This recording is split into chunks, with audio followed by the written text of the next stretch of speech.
আছেন ননীগোপাল পরিহারি। ওনার একটা জিনিস যে উনি রেখে কিন্তু নিজের ইচ্ছাতে ওনাকে খুব কেউ বলতে হয়নি যে তুমি রেখে করো, কে রেখে করতে, এইরকম উনি একটু সুদে করে নিজের ইন্টারেস্টে রেখে করতে এসেছিলেন।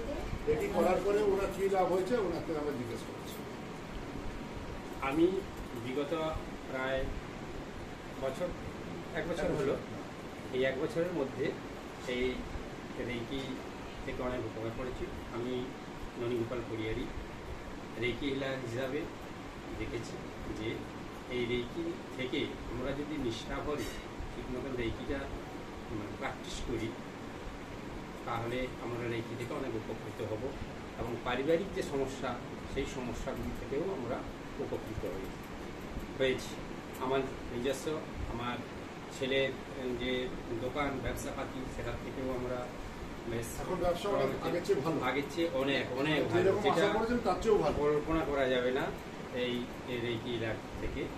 তারপরে আমিও আমার যে হাঁটুর যে সমস্যা ছিল সেটা এখন আমি 80 কি 90 মানে পুরোটাই, যেমন একটা অনেক দিনের তারপরে আমার একটা আঘাত লেগে গিয়েছিল, ওই মোটরসাইকেল ধাক্কা মেরে দিয়েছিল, আমার এতে লিগামেন্ট চোট ছিল, কিন্তু সেটাও এখন আমি মোটামুটি হাঁটা চলা ভালোভাবে করতে পারছি।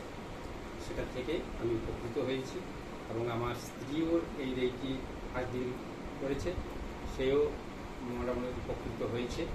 তারপরে আমি তো উপকৃত হয়েছি, আমার ছেলেকেও আমি, যেহেতু আমি সেকেন্ড ডিগ্রিও কমপ্লিট করেছি, কোনো না কোনো অসুবিধা হলে আমি দেখেছি প্রথমবারে দিয়ে দিলে ও মোটামুটি বলে হ্যাঁ বাবা ঠিক হয়ে গেছে।